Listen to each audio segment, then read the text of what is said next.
Welcome to First. I'm Mark Eichmann along with Shirley Min and Nichelle Polston. Congressman John Carney has a new Republican-endorsed opponent this year. We'll talk to him and Rose Izzo about Delaware's lone U.S. House seat. The nation's high-profile domestic abuse cases have allowed some Delaware groups to raise their voices on the way they try to help those in need. Some Delaware farms close to the coast are looking for new crops which will resist saltwater spray and yet keep growing.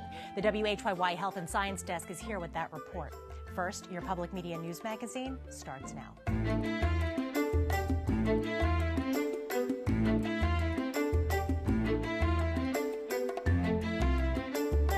There's less than a month before the midterm elections. WHYY will televise 2 debates this month as part of our Decision 2014 coverage. One for Attorney General, the other for U.S. Senate. We'll have more on that later. But another race facing voters is for Delaware's lone seat in the U.S. House of Representatives. First Look focuses on the difference between the 2 major party candidates running for that seat.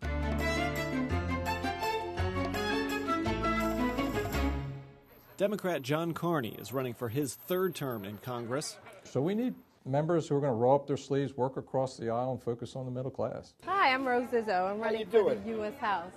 How you doing? Republican Rose Izzo has failed to make it out of the primary in the past 2 elections for U.S. House, but this year she's the party's nominee. For U.S. Congress, Rose Izzo. Basically, I'm running because we're in an economic disaster. You know, we have a high number of unemployed, homeless, hungry people in America. In previous campaigns, Izzo's used some creative methods to get attention. But not a lot is known about her outside of those videos. So we met Izzo and her campaign manager and husband, Kevin, at the Hollywood Diner on Route 202 and tried to get to know her a little better. I'm an average citizen, you know. I'm the CEO of my house. I know how to balance a budget, much like every citizen in Delaware. The fact is, here I am. I'm standing up. I'm giving them a voice through me. The incumbent Carney says finding common ground has been a theme for his 2 terms in office. What we need to address the problems facing the country, frankly, are more moderate voices and members who are willing to seize kind of the middle ground, where most Americans are, by the way, and most Delawareans. How Congress gets work done or not done is a point of disagreement for Carney and Izzo. Gridlock is good. That means you, the taxpayer, and me, the taxpayer, don't get screwed. So if everything shuts down and nothing's able to get done, that's okay? That's okay. I don't accept that argument at all and completely reject that. If Delawareans want somebody to do that, to carry some banner on some ideological principle, they shouldn't vote for me, because that's not the approach that I take. That's not what I think Delawareans want. Certainly not what I hear from my constituents. When I talk to people, very conservative, very liberal, they say, why can't you guys just get something done? They also have very different answers about the biggest foreign policy issues facing Congress. I think the biggest problem for us is the fact that we have open borders, and people are really concerned about this. We have illegals coming across. We have criminals. We have terrorists, drug pushers, and they're coming across without any concern or threat of being stopped. My solution is we must seal the borders. We must enforce existing laws. We've been focused over the last several months on the threat posed by ISIS, ISIL, whatever you want to call it, and it is a threat. An immediate threat to the U.S. today? No. But if we don't stop them and degrade them, as the president says, and ultimately destroy them there in Syria, in Iraq, then we'll be dealing with them at our border. In addition to Carney and Izzo, Green Party candidate Bernie August and Libertarian Scott Guesty are also running for Delaware's seat in the U.S. House. Voters may experience a bit of deja vu at the polls on November 4th. Both Libertarian Scott Guesty and Green Party candidate Bernie August challenged Congressman Carney for his seat in the general election in 2012. Rose Izzo was also in the running that year, but she lost in the Republican primary to Tom Kovac. Tell us, what is the outlook for these challengers? Well, you have to consider that Carney won nearly 65% of the vote 2 years ago against much of the same field. Factor in Delaware's Democratic majority in voter registration, and it's a steep challenge for anybody trying to unseat him. But you have to consider what happened to Congressman Mike Castle 4 years ago. He held this seat in Congress for 9 terms, and then when he tried for Senate, he was overwhelmed and defeated by Tea Party favorite Christine O'Donnell. So you can never say never, but the latest University of Delaware poll shows Carney holding a big lead with 52% of the vote over Izzo, who had just 17% of the vote in that late September poll. We also should mention that this piece may be the last chance for many people to see Rose Izzo. She just announced this week that she was dropping out of a University of Delaware debate, which was scheduled for next week. Good to know. Thanks, Mark. For those of you at home, you can read more about the U.S. House race at newsworks.org/Delaware. Our election coverage continues later on First in a conversation with Senator Chris Coons. When we talk about climate change, we look at the impact 50 or 100 years from now. But some people in Delaware are already feeling the impacts of sea level rise. Carolyn Beeler joins us from the WHYY Health and Science Desk for a story about one local farmer. Hey, Carolyn. Hi, Shirley. Delaware officials say sea level rise is a top priority. Projections show a portion of the state will eventually be covered by water. But today, at one farm in Milford, occasional flooding from nor'easters and hurricanes is already ruining crops.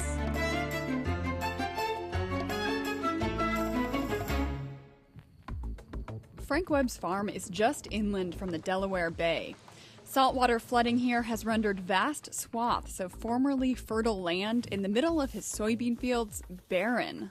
You can actually see here the salt actually burning the plant, the sodium concentrations to the point it's burning the leaves. And once we get up here where salt water has not been, you can see the difference. Frank Webb's family has been farming corn, soybeans, wheat, and barley for 5 generations. For as long as he can remember, there's been occasional saltwater flooding here. But with sea levels rising, it's getting more and more frequent. This ground will flood probably 15 times a year, where 50 years ago, it may have flooded once every 5 years. That means there's no time for rain to wash away the salt on the ground. Webb estimates about 100 of his family's 1,000 tillable acres have been ruined by increased flooding due to sea level rise. In a low-lying state like Delaware, rising seas are the top problem posed by climate change. Up to 11% of the state of Delaware could be vulnerable to being permanently flooded by sea level rise. That is a very significant percentage of our total land mass, and we're already a very small state, so of course we're very concerned about that. A 2012 report found that 2 to 4% of Delaware's highly productive soils could be underwater by the year 2100. More acreage could be impacted by saltwater flooding.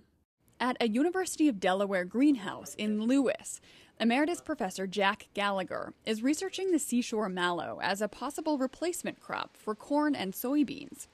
The seashore mallow is a relative of cotton and okra. It evolved in marshlands and can grow in high salt conditions. We thought this could be a way of trying to maintain the yields of something and make the land still productive even though it has become salty. Gallagher and his team have tried to come up with commercial uses for every part of the seashore mallow. They pressed the seeds into oil for biofuel and meal for feed. The stem has multiple uses. The softer inside he's chopped up and used for cat litter.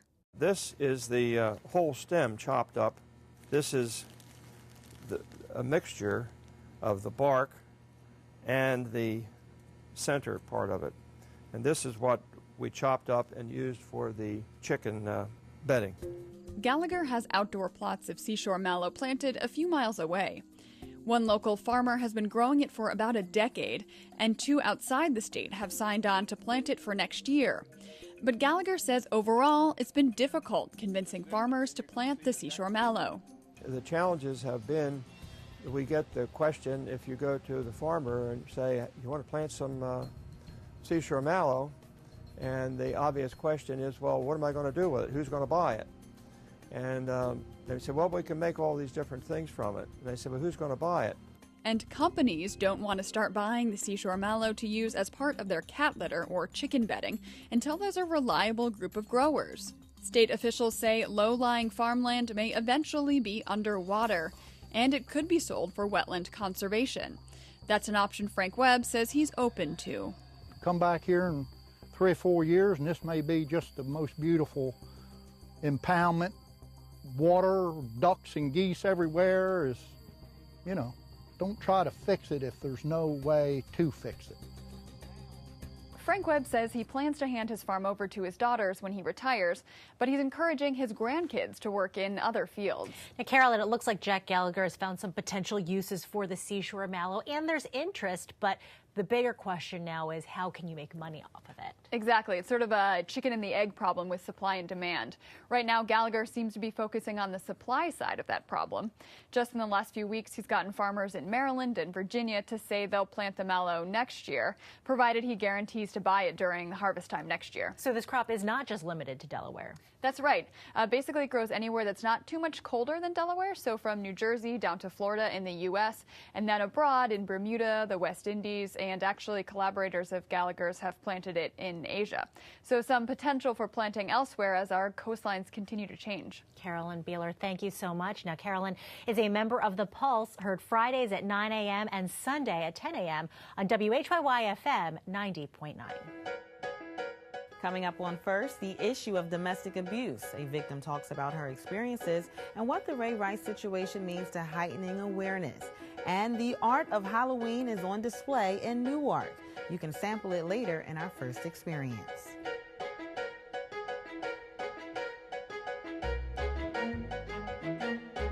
Chris Coons was elected to the U.S. Senate in 2010. He's running now for a full 6-year term. As part of WHYY's coverage of Decision 2014, we have Chris Coons in studio with us. Welcome. Thanks for being here. Thank you, Mark. We're going to go back in time a little bit to a pitch you made to voters 4 years ago. Let's take a look. I want to bring some fresh energy, a new way of doing things to Washington, the values and experience that allowed me to balance budgets, help the private sector create jobs, and deliver valued services for our community.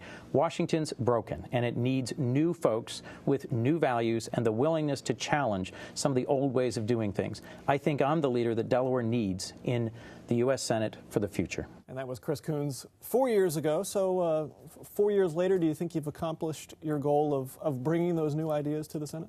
Well, Mark, there's a number of things that I've done differently than other senators or than predecessors. For example, one of the things I've done is lead job fairs. That's not a common activity for U.S. senators to convene employers from the private sector and public sector, nonprofit sector. But along with Congressman Carney and Tom Carper, our congressman and my senior senator, our staffs have pulled together 25 different job fairs up and down the state, most recently just down the street here at the Del Tech Wilmington campus and out at the Christiana Mall. We've done 7 of them for veterans. The rest have been just free and open to the public. And through those 25 job fairs, we've connected thousands of Delawareans with employers ready and willing to hire. I've also led an initiative within the Democratic caucus called Manufacturing Jobs for America, but worked very hard to reach across the aisle and to get the good ideas that Democrats have brought to the table to strengthen manufacturing, co-sponsored by bipartisan teams of Democrats and Republicans. A number of them have gone on to become law, and I think have shown a positive path forward for what we can do in strengthening workforce skills, in strengthening financing and the access to finance for early stage manufacturing companies, and in accessing export markets. So those are 2 quick examples of things I think I've done differently. You mentioned bipartisanship. You kind of came into office as the Tea Party wave was really crashing on Washington, and we've seen a lot of gridlock, a lot of things not getting done as a result of that. How have you fought against that to try to get things accomplished? And is it something you actively are trying to break? Well, I hear from Delawareans every month up and down the state that they want me to compromise, to work across the aisle. And so from my first year as a senator, I've built personal friendships with senators like Marco Rubio of Florida, who was elected the same time I was. I'd say the Tea Party helped elect both of us, frankly, in his case and mine. And Senator Rubio and I have now co-sponsored 5 different bills together that touch on a very wide range of areas, from education to manufacturing to immigration. The last bill I introduced before we went out of session was with Kelly Ayotte, a Republican senator, conservative senator from New Hampshire, who was also elected with me in 2010. This is on manufacturing skills. It's creating a sort of race to the shop competition nationally. And I think it's a good idea. It's a bipartisan idea. We work together in a way that would shape and focus the bill and make it more successful. Is a lot of this a reaction to President Obama, and do you think it will take until 2016 for that bigger change in the Senate and larger in Congress? Likely, yes. Most of the midterm elections across the country where Senate seats are hotly contested, the Republican or the challenger is putting President Obama in all their TV ads, and even though he's not on the ballot in 2014, they're making it a referendum on either the Affordable Care Act or Dodd-Frank or other actions by the administration. So I do think a lot of the pushback in 2010 by the Tea Party was directed against the Obama administration, and that's the same in the 2014 cycle. If you are selected by Delaware voters for another term, top 1 or 2 priorities that you'll tackle in term 2 for you? Well, if I could pick 3. Okay. First would be continuing to fight for high-quality jobs, in particular manufacturing jobs here in Delaware. Second would be fighting for innovation, for the things that make our country competitive, whether that's investing more in higher education, in public education, in access to quality education. And then third is dealing in a responsible, bipartisan way with our budget. So what's a bigger priority for you, kind of fixing the immigration issue or reforming the tax code? And can either of those things get done in the near future? Well, both of those have to happen for the United States to be more competitive. I contributed to the bipartisan immigration reform bill that was passed by the Senate last year. It's a bill that was embraced by a very wide range of groups, from the United States Chamber of Commerce and the National Association of Manufacturers to the AFL-CIO. We also need to engage in comprehensive tax reform. We have too many loopholes in our current tax code. It hasn't been comprehensively reformed since 1986. And American businesses and American families spend too much money and time on tax compliance, and we lose too much potential revenue through loopholes that are no longer contributing to our competitiveness. So both of these are big issues. They have to be tackled in a bipartisan way. It's my hope that in 2015, after these elections, the President and Congress will sit down and seriously hammer out compromise bills on both of these topics. 4 years ago, your Senate race was sort of the focal point of a lot of national attention. A little bit different this time around, a little bit of a different campaign. Somewhat different campaign. I try to focus on the issues. I try to be positive. I will have several candidate forums and debates with my principal opponent, Kevin Wade, the Republican opponent who won a primary in September. Although I'll say his recent public statements are really not of the tone and tenor that I think Delawareans expect. They're a little more like a conservative shock jock radio talk show host than a serious candidate for the Senate. 4 years ago was a little unusual. This time, Mr. Wade is a nice person. I've enjoyed meeting him, and I look forward to debating him in the next couple of weeks. Well, you brought it up. WHYY is joining with WDEL to present the debate among the candidates running for U.S. Senate this year. That will take place at Widener University Law School on October 29th at 8 a.m. Senator Chris Coons, thank you for your time. Thanks for being here. Thank you, Mark. Former Baltimore Raven Ray Rice's much-publicized elevator video has heightened domestic abuse awareness. October is the month dedicated to calling attention to ending violence. Delaware officials issued a proclamation this week, and the current Miss Delaware told the story of her sister's abuse. She also put the issue in context. Perhaps one of the most exhausting remarks I hear in this work is, well, why didn't your sister just leave? But we're asking the wrong questions here. You don't ask the victim why they're victimized. You ask the batterer why they batter. And while groups work to stop abuse, others are working on healing.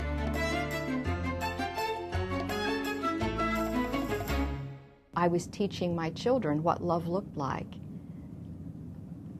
I didn't give a very good example, let's say.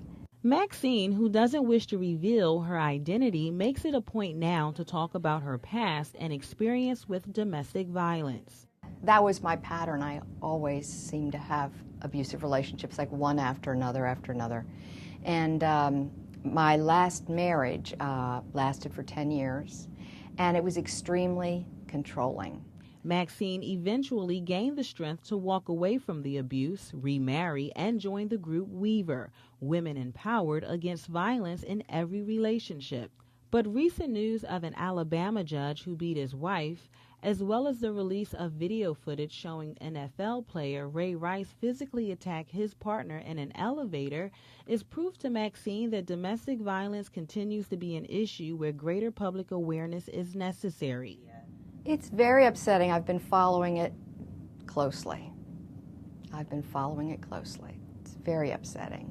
What's even more upsetting is when people are unsure about holding public figures accountable. That's an interesting question. I was talking to my dental hygienist recently, and she said, all I want to know is, can they make the basket and can they make the field goal, you know? And I thought that was an interesting perspective. The issue certainly hits close to home in the first state. In 2012, Delaware had 8 domestic violence homicides. 1 was a domestic violence suicide. Recent years, the number hit as high as 14. Domestic violence, as it is all over the country, is a really big problem here in Delaware.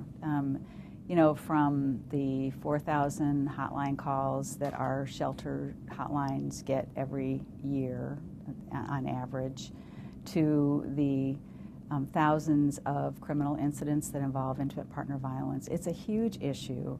When it comes to domestic violence, Post says it's rooted in behaviors that include jealousy, distrust, and possessiveness. Certainly that can happen for both men and women, that kind of behavior exhibits. It's not a healthy way to have a relationship.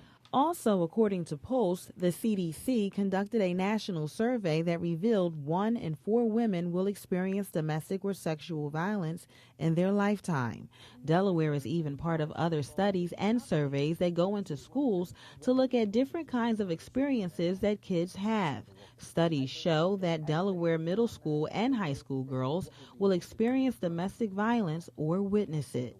You may not know that you know a survivor of domestic violence, but you do.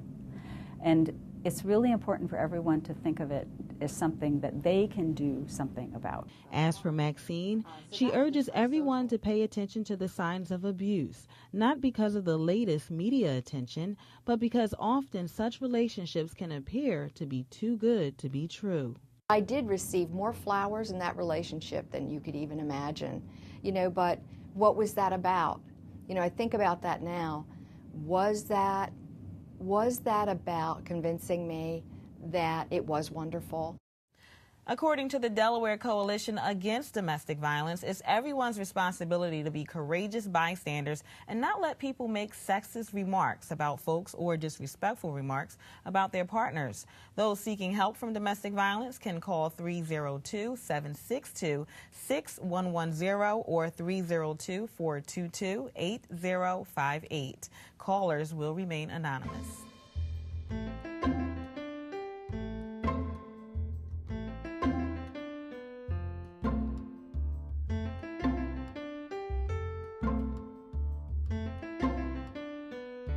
The first e-newsletter is out this week. You can sign up for it at WHYY.org/first to find out what's on the show. It's the best way to watch us online when you want. Check it out. The leaves are starting to turn. There's a chill in the air, and Halloween is right around the corner. But Halloween isn't just for the kiddies. The Newark Arts Alliance doesn't think so, and their new show, Monsters, Mayhem, and Superstition, looks at the darker side of Halloween through what they do best, art. First Experience stops by this week to take in these spooky sights.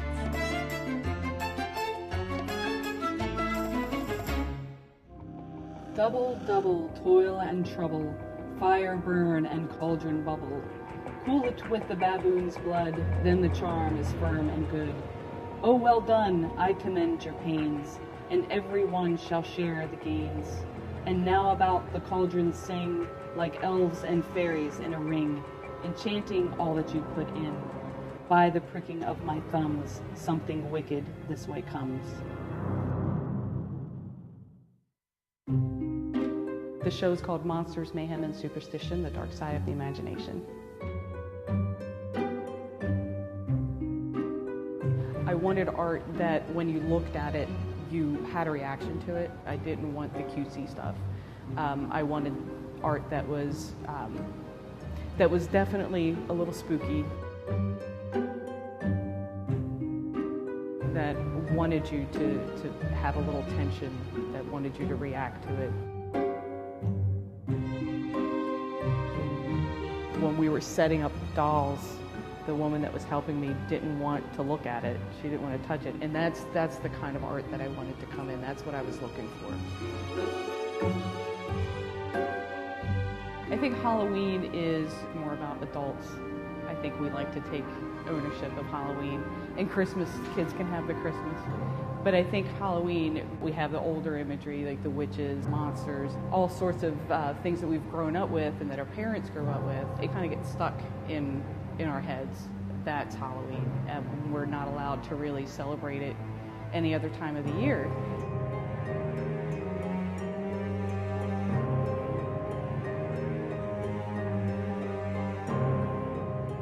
And it was interesting to see so many different ideas about what darkness is. A lot of artists have come and represented what they felt darkness was. There are some pieces about witches or just the traditional kind of Halloween imagery. And I wanted to see how artists brought out that darkness and how they expressed it and what they brought up as what their idea of darkness was. There are so many different ideas. I wanted to see a diverse group of ideas come out. I think we all have darkness, and it's being allowed to own it and being allowed to show it. And Halloween just seemed like the perfect time to be able to do that. I wanted the artist to be allowed to show it. I think that's why a lot of people get excited about Halloween, is because we get to get scared and we get to get excited and indulge those darker things that we enjoy. I think liking horror and liking Halloween lets us kind of get a little bit of our childhood back and be scared and what we know better, but just to be able to indulge just a little bit.